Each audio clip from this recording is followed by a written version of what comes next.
بدید سال 99 رو سال صله رحم و ارتباط عمیق با والدین.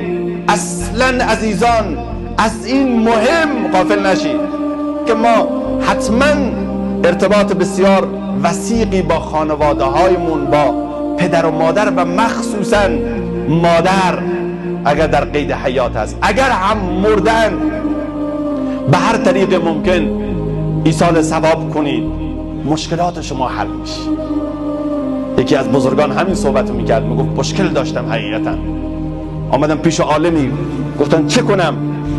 گفت برو دیدن مادرت، چیزی که مادرت لازم داره براش بگیر، دعای مادر رو بگیر. ما وقتی مشکل بیشتر میشه از مادرمو بیشتر فرار میکنیم، میگیم مبادا اونم یک گرفتاری خواسته داشته باشه، حالا چیکارش بکن؟ هر زمان به مشکلی برخوردی برو پیش مادرت. میگه اومدم به خواهرم زنگ زدم، مامان چی لازم داره؟ گفت من نمیدونم. به داداشم زنگ زدم، مامان چی لازم داره؟ گفت نمیدونم. اون برادرم که بیشتر میزد گفتم چی لازم داره؟ گفت فلان وسیله رو. گرفتم بردم پیش، چقدر خوشحال شد، دعای خیر کرد. سبحان الله. آبروی اهل دل از خاک پای مادر است، هرچه دارن این جماعت از دعای مادر است.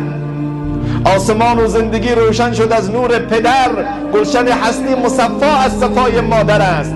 قدر و جاهی را که در اسلام دارا شد اویس، از کمال خدمت و مهنت برای مادر است.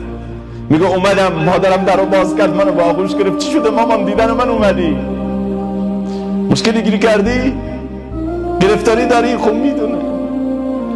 بله مادر واقعا مشکل دارم، این هدیه خدمت شماست. گفت من هدیه میخوام چیکار؟ دیدن تو بهترین هدیه است. مادرها بی توقعن. میگه رفتم باش غذا خوردم، شام خوردم، گفت شبم واقعا پیش من میخوابی؟ گفتم بله. گریه شد، چون بعد از ازدواجم دیگه نخوابیده بودم پیش مامانم.